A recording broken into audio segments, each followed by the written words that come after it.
maksudnya ya? Iya, sama Idul Fitri ya teman-teman nih, udah Lebaran, udah sukses jalanin masa puasanya, market juga udah buka lagi. Nah, ya udah, mari kita sekarang persiapan untuk menghadapi market ini, gitu kan. Gimana nih Pak, marketnya setelah libur panjang nih? Apakah ada, Nah, mohon maaf lahir dan batin juga? somehow kita ngomong market hari ini bagus ya. Kalau market ya bukanya beberapa hari lalu mungkin nggak bagus gitu ya. Nah kan kemarin 3 hari lalu kan Nikkei sempat dalam semua dalam lagi. Ternyata pas Donald Trump ngumumin saya mau gencatan senjata dulu dengan Iran dan segala macam, langsung market rebound. Nah kebetulan ISG bukanya pas hari ini gitu. Jadi pas banget hari ini rebound.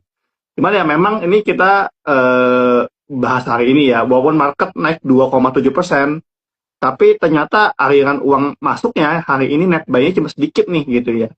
100 miliar doang nih net buy-nya all market gitu. Nah, itu yang akan kita bahas hari ini. Fit and foreign flow. Nah, ini kita akan belajar pelan-pelan nih mungkin berapa ya, Red, ya? Mungkin setengah jam ke depan ya. Kurang lebih kita akan pelajarin bagaimana smart money itu kita lihat untuk ambil keputusan nih. Ini tuh ISG rebound-nya rebound sesaat, Beneran? iya, atau cuman technical rebound. Nah, itu yang kita mau coba bahas nih di Juice You Up hari ini.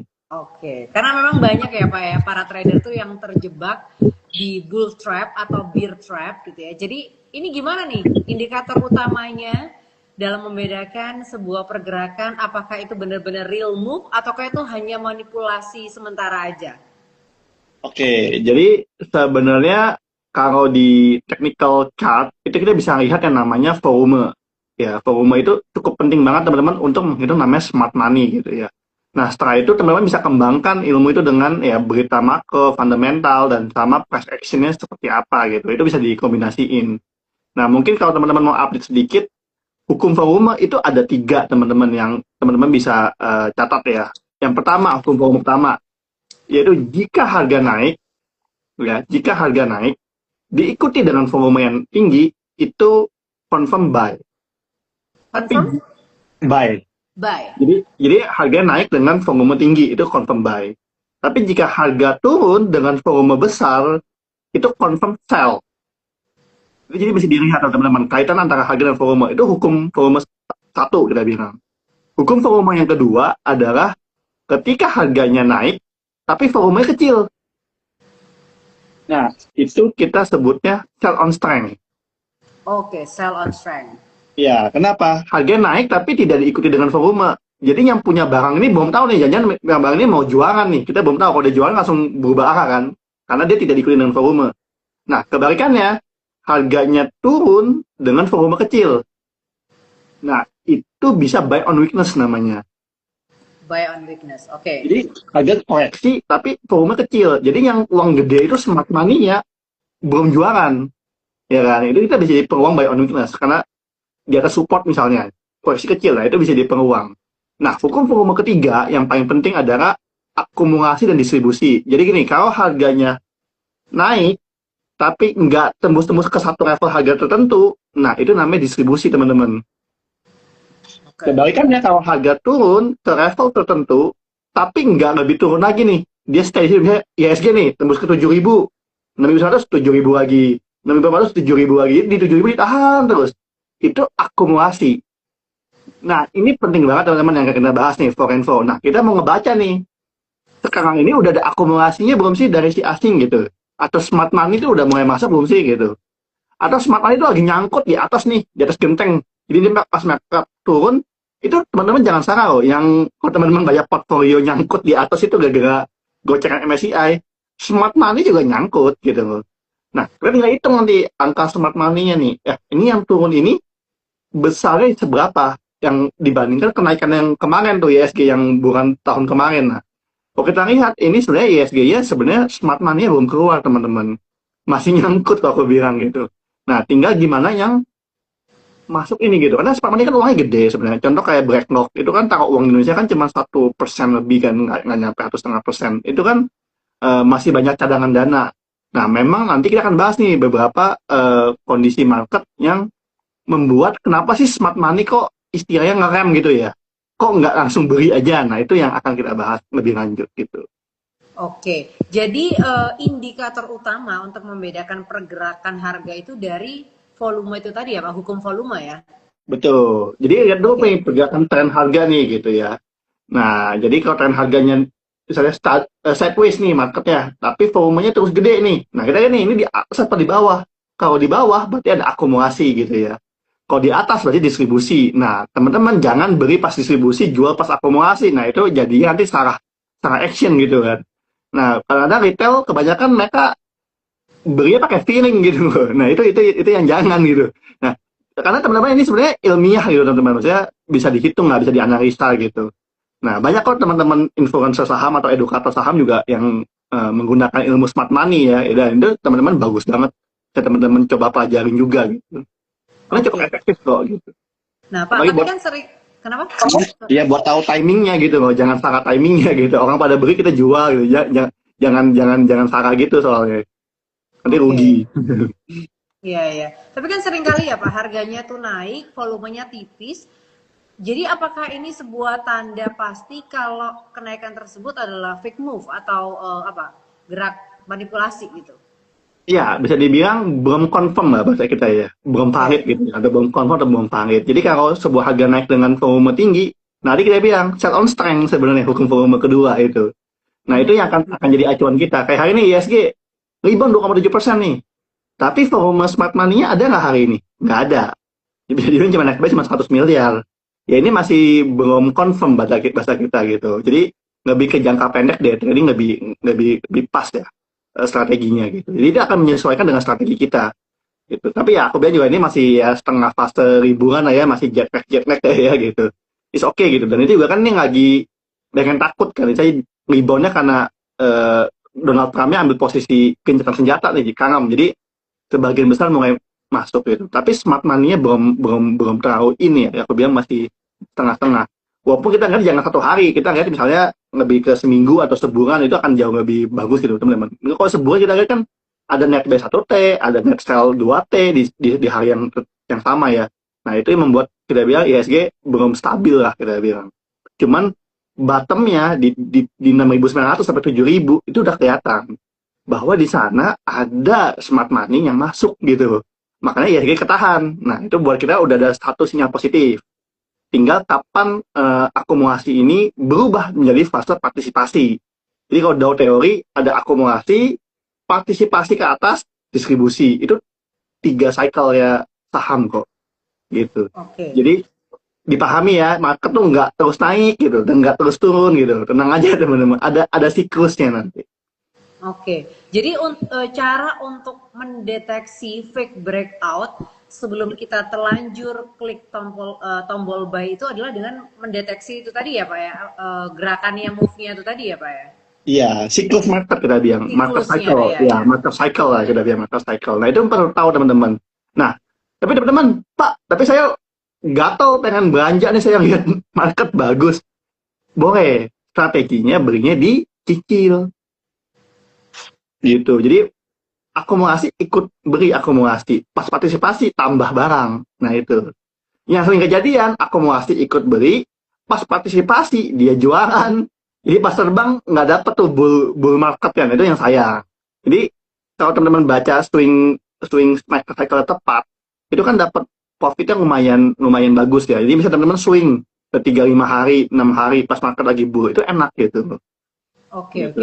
Ini terkait dengan siklus pasar juga ya Pak. Tadi itu ada pertanyaan dari Afbi nih ya, IG-nya Afbi. Dari Hmm. sentimen yang sekarang ini, yang harus kita lihat apa ya Pak? Dan cocok di trading pendek atau trading panjang dengan siklus yang sekarang ini? Oke, kita baca pelan-pelan ya, smart money sekarang ya. Smart money sekarang posisinya buat aku belum in sepenuhnya. Tapi sudah mulai masuk sedikit-sedikit di harga 6.900 sampai 7.000 di ISG. Beberapa saham yang masuk smart money memang saham-saham komoditas. Terutama di oil related sama batu bara. Batu bara tuh bagus banget teman-teman ya. AAD, Adaro, ya ADMR, terus saham-saham ITMG, PTBA itu semua lagi in banget smart money masuk di situ. Ya, terutama Bumi juga aku baru masuk hari ini Bumi ya, aku nggak nyangka. Dewa aku nggak dapet jujur sama BRFS nggak dapet, tapi Bumi kita dapet tadi. Jadi buat aku itu teman-teman boleh dilihat. Jadi kalau di teknikal kan di MA 200 gitu ya, MA 50. Nah, itu juga boleh dilihat tuh gitu. Nah, Oke, oke. ya, jadi beberapa faktor ya. Di sini aku bagi beberapa poin teman-teman. Dari sisi makro sama domestik. Makro luar negeri pasti Donald Trump itu isunya perang US Iran. Itu bikin suku bunga pasti the Fed naik. Bikin dolar tambah perkasa, semua ke dolar. Itu udah pasti bikin emerging market tertekan. Nah, yang kedua dari domestik itu ada pemilihan OJK. Ada MSCI yang rebalancing bulan Mei. Ada juga pengandanan tara ini mau kemana gitu ya. Ya itu tuh terkaitan dengan suku bunga kita udah pasti nggak mungkin turun. Anak kemarin dibikin stay kan 4,75%. BI Purbaya buat aku udah do his best lah ya, udah jaga stabilitas dulu. Dia nggak bisa ngapa-ngapain gitu. Nilai tukar udah pasti melemah. Dia nggak bisa ngapain. Defisit ya itu kan aku bilang kemarin defisit itu kayaknya test the water deh. Kalau defisit 3% dilebihin gimana? Jelek. Ya udah diganti. Ya, jadi itu sebenarnya cuma test the water. Buat aku pemerintah kayak nggak akan jaga ini APBN-nya tetap nggak akan lebih dari 3% deh. Cuma yang jadi masalah emang harga minyak naik, bikin inflasi, ya udah ekonomi ketekan. Nah itu yang bikin Purbaya kemarin udah sempet kasih insentif, Bank Himbara 200 miliar guyur, nah itu jadi nggak gitu jangan karena inflasi tinggi. Cuman somehow Indonesia isi bensin hari ini masih sama ya harganya kan, masih hebat-hebat aja kan.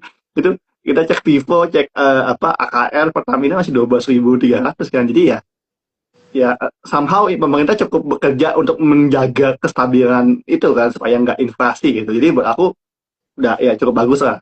MSCI teman-teman aku bilang nggak usah worry. Aku pribadi ini disclaimer ya. Menurut keyakinan saya itu Mei tetap tetap mestinya MSCI tetap kembali inflow ke Indonesia gitu.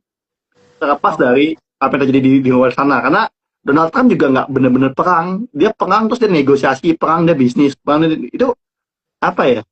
Udah dejavu gak sih temen-temen? Dia nggak bener-bener perang terus nuklir terus beneran World War 3 gitu. Enggak, dia perang terus dia bikin jasa pengantaran Selat Hormuz. Terus minyaknya dia tekan, dia ngambil posisi di cadangan minyak Venezuela and ini dia ambil posisi. Jadi dia ambil bisnisnya sebenarnya Trump itu.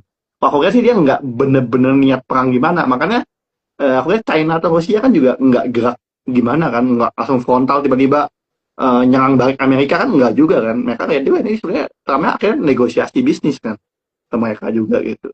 Oke, Cuman itu ya dampaknya market jadi turbulence aja gitu.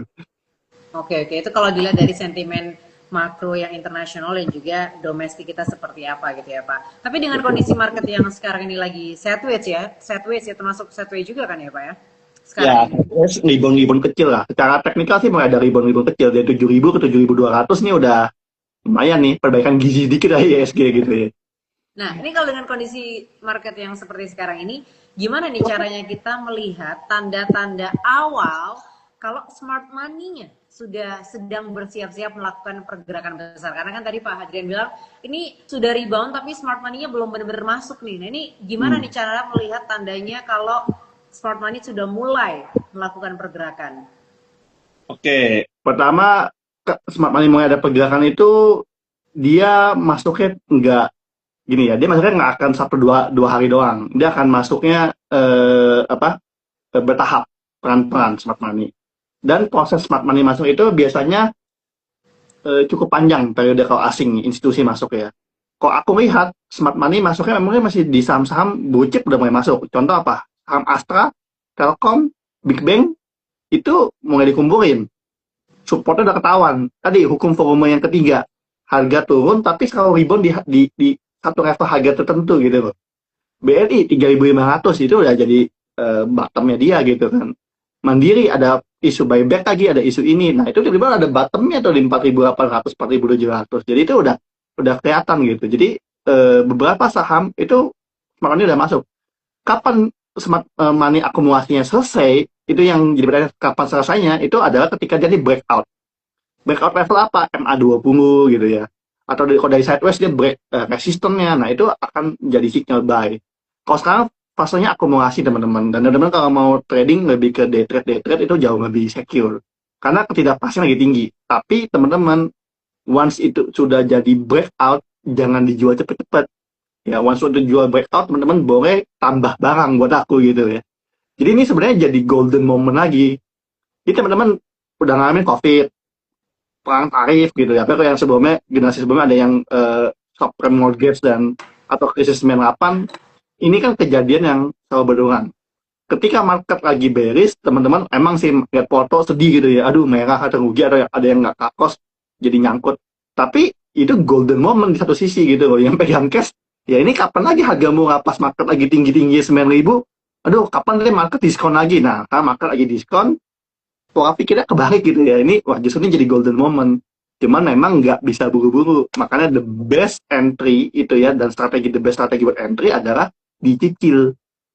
Itu. Oke, ternyata Yang bukan cuma rumah yang bisa dicicil ya, beli saham bisa dicicil ya. cicil teman-teman. Aku beli saham sama cicil, jujur aja. Jadi apa ya?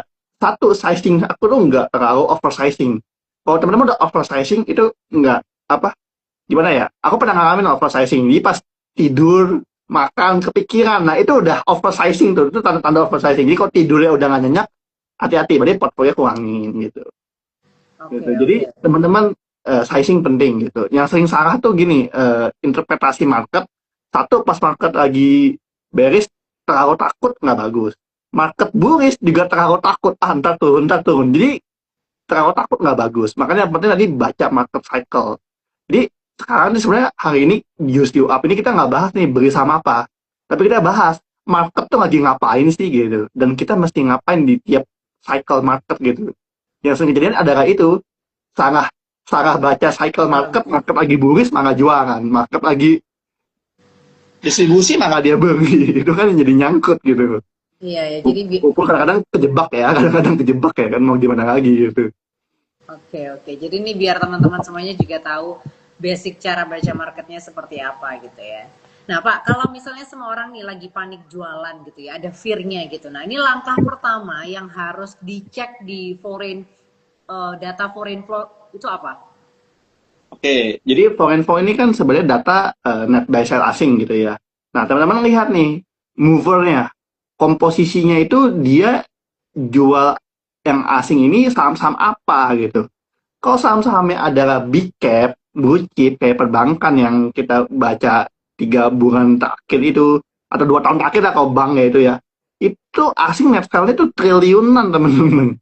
Itu kan berarti ada something something off lah ya, something yang membuat mereka harus buang segitu banyak gitu. Itu jangan jadi beli gitu, itu benar-benar kita harus buang gitu. Itu indikator. Jadi teman-teman lihat torrent flow 1T, lihat dulu nih 1T nya nego atau apa. Oh kalau nego mungkin masih bisa kita toleransi gitu, tapi kalau itu saham BRI, BCA dibuang 1T, udah teman-teman, berarti strateginya portfolio ngamping dulu atau blue chip dibuang dulu gitu.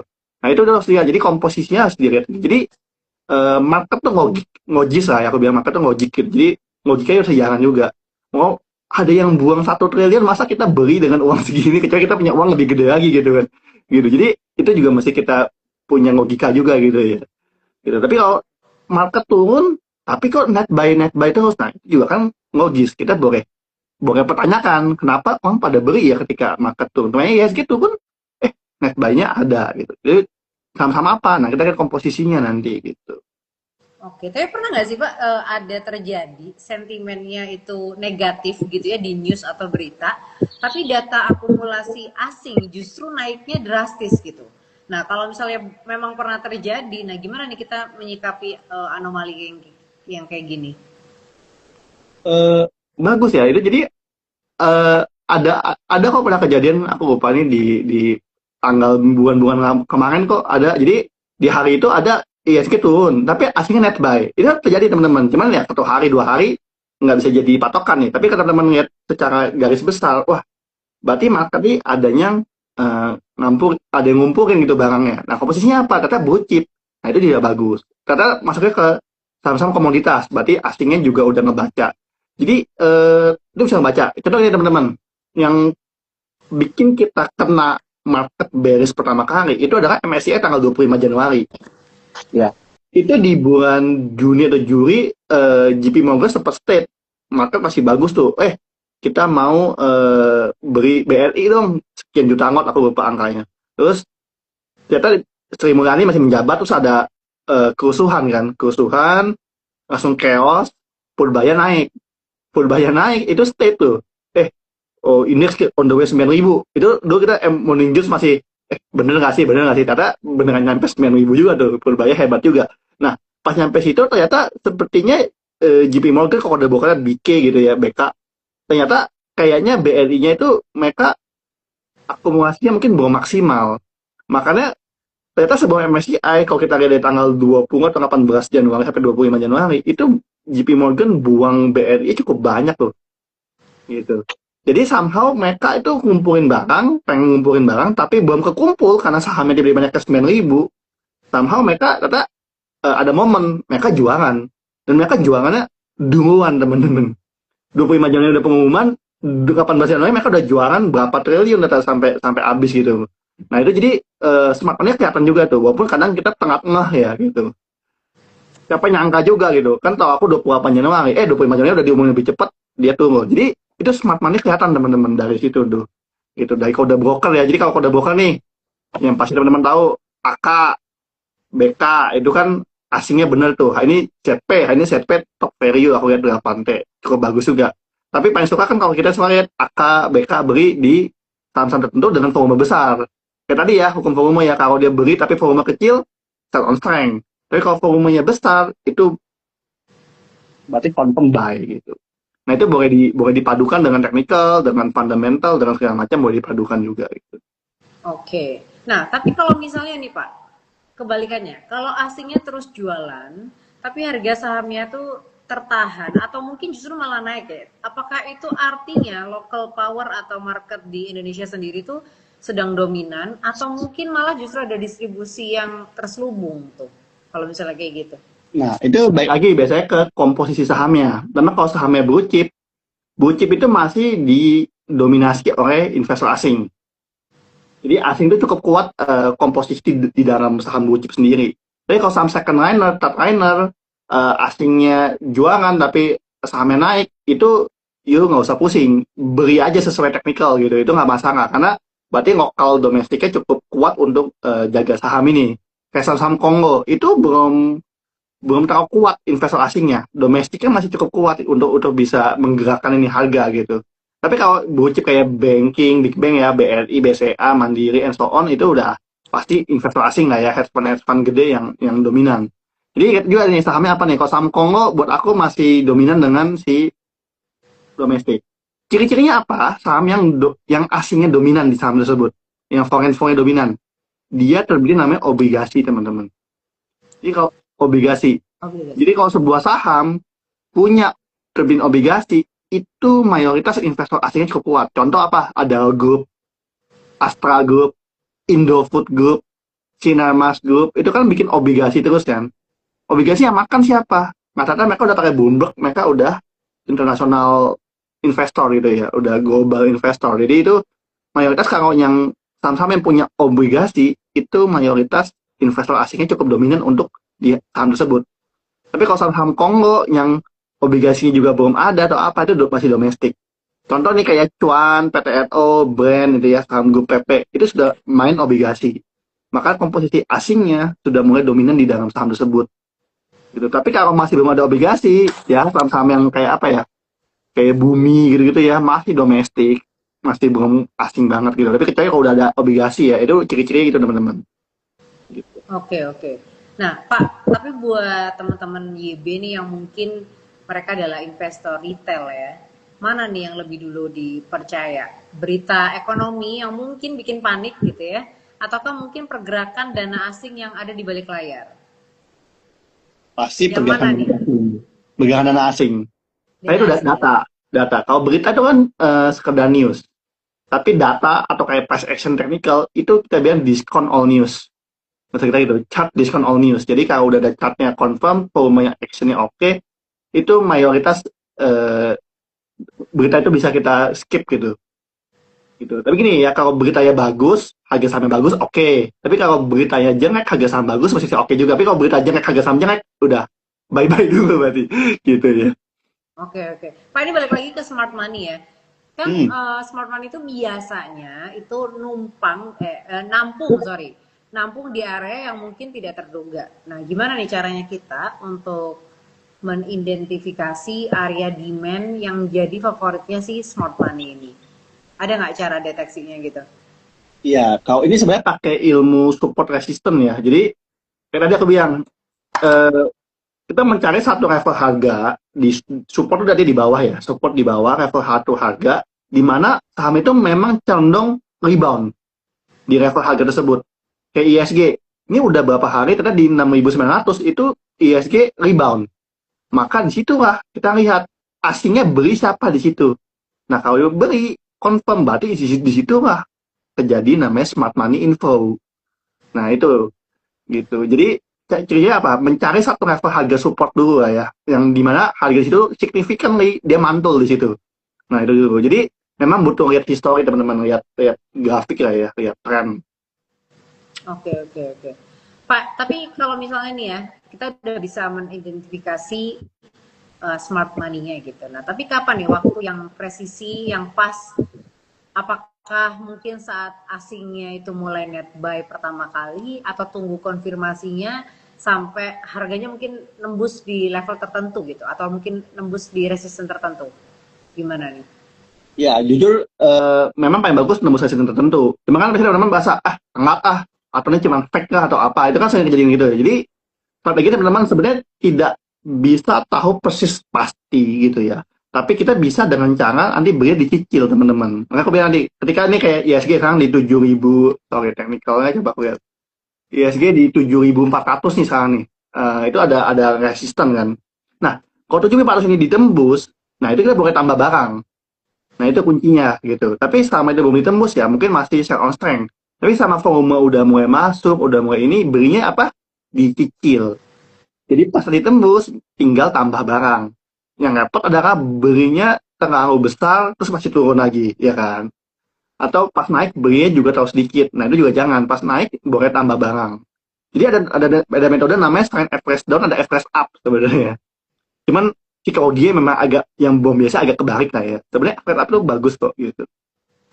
Pak, tapi kan tadi Pak Hadrian bilang ya, kalau seringkali itu kita sering salah membaca siklus atau mungkin salah membaca pasar market gitu ya. Tapi apa nih kesalahan fatal yang paling sering dilakukan sama retail waktu mencoba untuk mengikuti pergerakan foreign flow? Biasanya mereka cuma ngebaca data satu hari atau data satu minggu. Nah, jangan. Mesti lihatnya data tuh kurang lebih bisa tergantung ini candle chartnya gitu ya. Contoh kayak kayak kayak seperti ini ya. Aku coba putar sedikit. Nah, misalnya teman-teman lihat ini. Ini gerakannya kan dia turun nih. Kayak nah ini kan baru baru berapa hari doang nih. Nah, hari ini technical buy-nya misalnya hijau, tapi baru 2 hari doang nih. Itu belum bisa confirm teman-teman. Teman-teman masih lihat dari sini ke sini nih. Ini kan satu satu swing naik turun lagi gitu. Nah itu mesti dilihat nih satu cycle ini net foreign sell-nya berapa banyak, net foreign buy-nya berapa banyak gitu loh. Berapa candle tergantung kok. Ini kan kalau kira-kira misalnya 1 bulan, ya, kita 1 bulan nih gitu.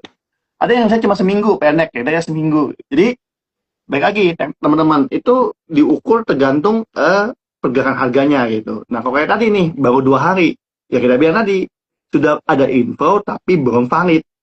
Poin bagusnya adalah 6.900 7.000 pastinya net buy gitu kan. Berarti kan ada satu satu sedikit sinyal lah ya gitu. Yang bahaya berarti net sell-nya udah mulai meledak lah ya, udah mulai berakhir gitu. Karena kalau asingnya masih terus jualan, domestik ini lagi nyangkut nih, smart money ini nyangkut di atas nih. Aku lihat di harga 8.000 tuh ISG cukup banyak yang nyangkut ya. Apalagi di 7.800 tuh udah mulai banyak yang apa volumenya udah tinggi tuh di situ tuh. Saya juga pakai namanya VWAP ya. Jadi lihat volume rata-rata di situ tuh udah cukup cukup tinggi juga gitu. Pak, tadi tuh satu cycle itu kurang lebih berapa? Tadi kan ada cycle candle-nya tuh, itu biasanya berapa lama tuh untuk mencapai satu cycle itu? Nah, itu baik lagi sebenarnya ke mekanisme market sih, nggak ada pastinya ada yang sebulan, ada yang 2 bulan, ada yang seminggu. Itu baik lagi tergantung si pasar Hmm, gitu ya. Tapi rata-rata bukan satu 2 hari yang pasti gitu. Jadi market cycle tuh pasti ada waktunya gitu. Semakin panjang semakin confirm biasanya. oke, oke, oke. Pak, ini kita sambil menjawab pertanyaan dari teman-teman juga ya. Tadi ada beberapa pertanyaan dari teman-teman terkait dengan kondisi market yang sekarang. Sebentar ya. Nah, ini tadi kan Pak Hadrian menjelaskan tentang hukum volume. Ada 3 tadi ya, udah dijelaskan. Nah, ini ada pertanyaan dari Yohanes Randy. Bagaimana caranya mengklasifikasikan sebuah volume ini termasuk besar atau kecil, Pak? Oke, pertanyaan bagus. Pertama, hitung dulu harga rata-rata, bukan harga, sorry, menghitung rata-rata volume dulu. Aku menghitung rata-rata volume selama 1 bulan kalau aku. Pakai MA20 tapi MA20 volume gitu ya. Jadi bikin rata-rata volume sama 20 hari. Nah, terus kita bandingkan dengan volume hari ini. Contoh, rata-rata volume misalnya 1 juta gitu ya. Hari ini 1,2 juta nih, berarti kan 1,2 kali nih lebih rame dibanding rata-rata dia. Nah, itu kita sebut rame gitu ya. Nah, di YB itu kalau teman-teman FRS, sistem rekomendasi saham, itu ada namanya volume rasio. Itu adalah membandingkan volume hari ini dengan volume rata-rata dia. Nah, itu. Jadi bikin namanya volume rasio, teman-teman. Bikin membandingkan volume hari ini dengan rata-rata volume dia. Kalau saya pakai sebulan, biasanya sebagai benchmarknya. Oke, jadi itu untuk melihat klasifikasi apakah volumenya itu termasuk besar, apakah kecil ya. Betul. Oke. Kemudian selanjutnya ini ada pertanyaan juga tadi. Ini sebenarnya pertanyaannya cukup basic Pak, tapi mungkin bisa dijawab juga ya. Ini dari Mifhatul Rizky. Nanyain Pak, mending beli saat market bull atau bearish nih maksudnya ya. Jawabannya tergantung situasinya mau dan strategi mau time frame jangka panjang jangka pendek. Kalau market bull mau beli pendek beli panjang itu kan peluang menangnya bagus. Kalau market bear belinya untuk apa dulu nih? Kalau beli untuk jangka panjang selama itu dicicil di CA no issue. Sama sahamnya benar yang dipilih misalnya saham fundamental bagus. Jadi gitu. Ditanya bagus mana ya? Sebenarnya bull lebih bagus. Cuma kalau bear bisa cuma lebih selektif lah gitu. Kayak gitu. Jadi mending beli mana ya bull and bear selalu terjadi di market siklusnya gitu. Tinggal ngambil strateginya aja gitu. Oke, nah ini untuk teman-teman YB yang mungkin pengen belajar hal-hal seperti ini, cara membaca market, cara membaca pasar juga, cara membaca siklusnya. Ini ada update news yang menarik juga nih Pak. Ada kelas eksklusif namanya It's Happening. Ini nanti tanggal 27 Maret ada di Pontianak, kemudian tanggal 11 April itu barengan ada di Surabaya, Jakarta sama Solo. Jadi teman-teman YB bisa ikutan juga, ada live tradingnya juga. Jadi bisa ikutan ya Pak ya.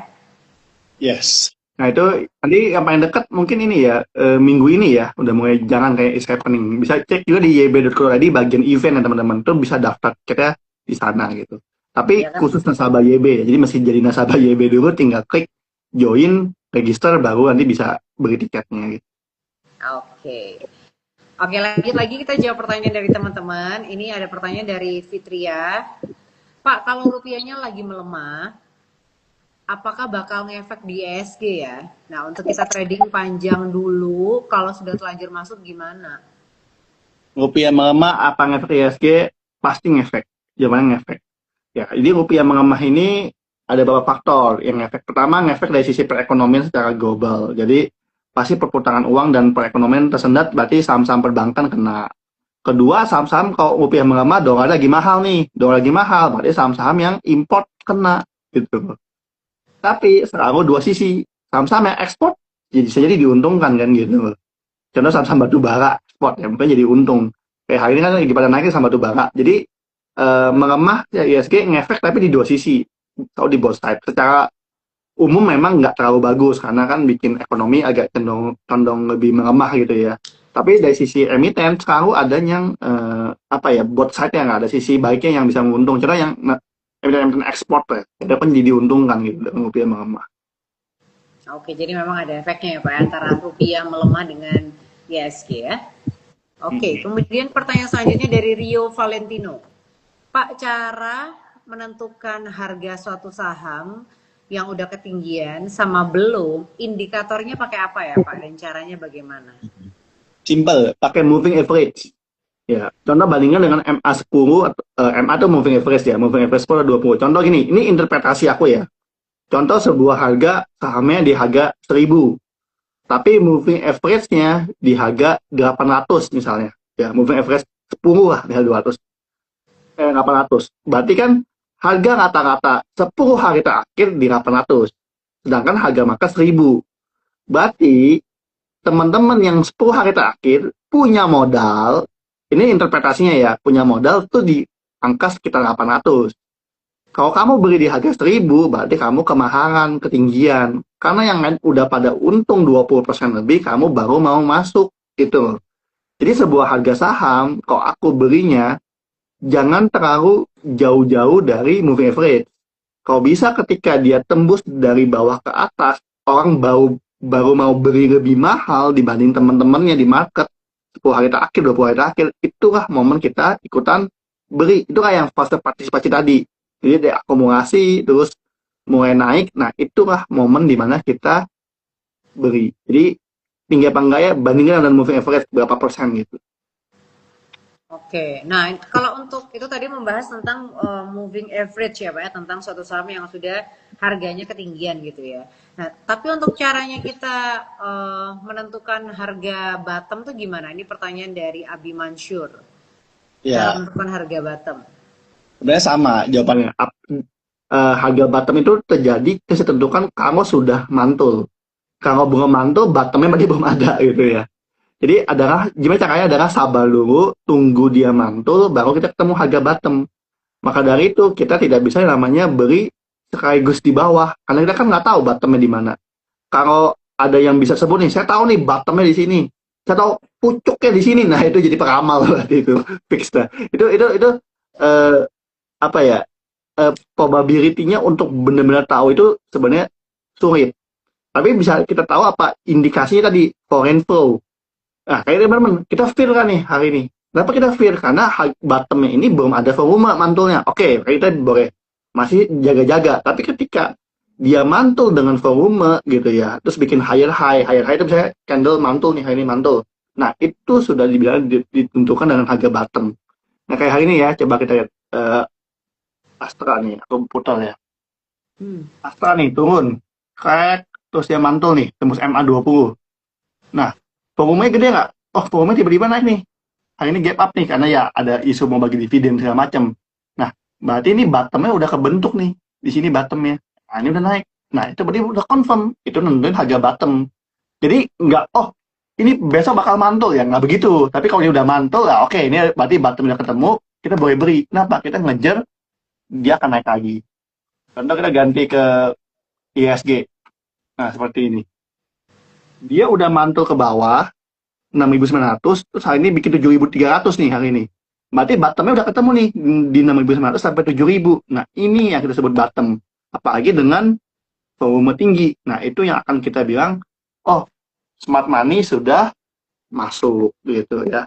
Kalau kita lihat VWAP, wah, smart money yang di atas masih ada juga. Jadi ya kita tinggal tunggu aja gitu ya. Ya tadi aku bilang, dan Antara, MSCI, OJK, Donald Trump ini senjata, ini kan banyak faktor nih. Namanya mana faktor yang gerak duluan ya kita lihat aja pasar gimana bekerjanya gitu. Karena sering ya Pak ya, banyak yang nanya ini caranya untuk melihat bukan cenayang juga, tapi ditanya kapan mantul, kapan ini gitu. Padahal kan juga nggak bisa gitu Ya, ya. iya nggak bisa benar-benar tahu. Makanya strategi terbaik adalah beli nyicil. Pas masuk ya ikut beli. Tapi pas berbalik turun, bisa nggak kita bilang, wah ini bottom. Terus besoknya masih bikin new bottom. Bisa aja gitu. Kita kan nggak bisa 100% pasti gitu. Namanya juga market teman-teman. Kalau pasti nanti hebat dong gitu. Berarti dia dari mesin waktu. Dia udah tahu besok kayak drama Cina. Wah saya tahu saham besok mau naik saya beli dulu. Kan nggak bisa begitu. Tapi kita bisa tahu indikasi-indikasinya. Kayak hari ini kenapa kita pengen belanja. Ya market udah bagus kok, udah ada bottomnya, sudah inflow ya gitu istilahnya. Cuman karena belinya infonya volumenya masih net bayang 100 miliar asingnya, yang banyakan domestiknya, ya belinya nyicil lah gitu ya. Gitu. Oke. Pak, satu pertanyaan terakhir ya. Bukan bukan pertanyaan, sorry. Pesan mungkin ya. Satu pesan untuk teman-teman YB semuanya. Smart money untuk kita semua supaya tetap tenang, tetap bisa cuan di tengah market yang mungkin sentimennya sedang bergejolak seperti sekarang ini. Apa nih pesannya? Iya, jadi sebenarnya kalau sekarang kita lihat itu sebenarnya bukan market murni bearish teman-teman. Jadi gini, bedain market bearish karena fundamental perusahaannya jelek, ekonomi kayak COVID, semua nggak kerja, secara income perusahaannya drop gitu. Kok hari ini kita bisa dibilang market bearish dengan beberapa apa ya namanya ya, katalis yang bertubi-tubi lah ya. MSCI-nya tiba-tiba outflow, terus kelapa sawit kena isu musibah yang didenda triliunan, ada juga OJK kami yang resign semua, mundurin diri gitu. Jadi ada market structure yang memang miss lah. Jadi kita lihat nih OJK kan lagi gembar-gembor nih. Bila ini market lagi disruption lah ya. Disrupsi untuk traksi lebih bagus lah. Jadi aku bilang so far ini bukan murni market bearish tapi ada market disruption. Nah emang disruptionnya lagi tumben aja nih, nggak satu macam nih. Udah MSCI, udah ini Donald Trump pengang, US Iran, jadi bertubi-tubi aja gitu ya. Tapi ini market koreksi. Jadi aku bilang ini fear-nya berkepanjangan, aku bilang enggak juga. Karena aku pribadi yakin Mei akan ada rebalancing, Donald Trump akan negosiasi gitu. US juga duitnya juga pusing. Emang dia Semua nyetak pusing duit ya terus. Pak ya? Iya, dia juga pusing kok. Tenang aja teman-teman, dia juga pusing. Bakal cari jalan tengah. Jadi gini, kalau US Iran ya, menurut keyakinan saya ya, dia bisa entry perang, tapi dia exit perangnya susah. Ini sama kayak saham, dia udah beli, dia mau jualnya ke siapa gitu. Sama kayak perang, dia udah masuk nih, udah ngebunuh si pemimpinnya. Emang bisa, besok gue berhenti ya? Nggak bisa kan? Pasti balas dendam kan itu orang kan gitu. Nah itu kan maksudnya akan jadi agak panjang karena hal itu. Dia ada entry, dia nggak bisa exit gitu. Ujungnya negosiasi gitu. Kayak gitu. Gitu. Jadi teman-teman, ini menurut yakin saya sih Mei pasti negosiasi, dia akan cari diplomasi juga. Cuma diplomasi dia aja rese, udah nembak baru diplomasi kan gitu aja. Jadi bikin market goyang-goyang dulu aja gitu. Itu ya memang kelakuannya Bapak Trump ini memang agak gimana ya, agak bikin Iya, deg-degan ya.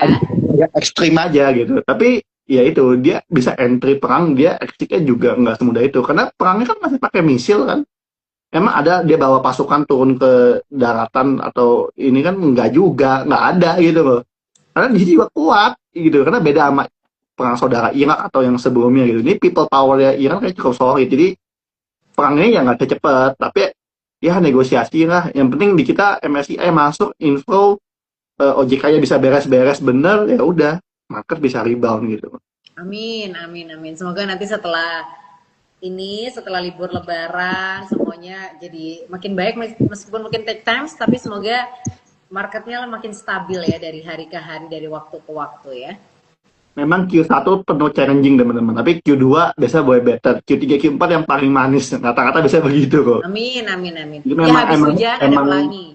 emang cycle aja kayak aku bilang. Kan market nggak mungkin naik terus, nah naik gitu kan, ya nikmatin aja gitu.